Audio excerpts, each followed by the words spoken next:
Assalomu alaykum. Kechirasiz, sizga bitta savolimiz bor edi. Bozorlikni ayol kishi qilgani yaxshimi yoki erkak kishimi? Ikkovi. Assalomu alaykum. Kim kechirasiz, bir minutga mumkin?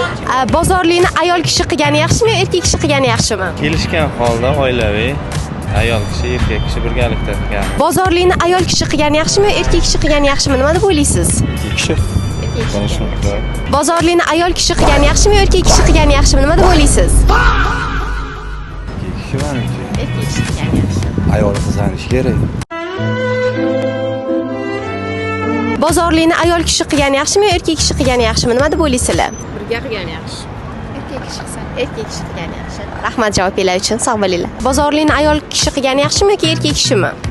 Hammada har xil, masalan, kimdir erkak kishi qiladi, kimdir oilasida ayol kishi qiladi. Ko'proq ayol kishilar tejamkorroq bo'ladi. O'shanchalar. Fresh bozorga ayol kishi keladimi, erkak kishi keladimi, farqi yo'q. Barcha mijozlarimizni birdek yaxshi ko'ramiz.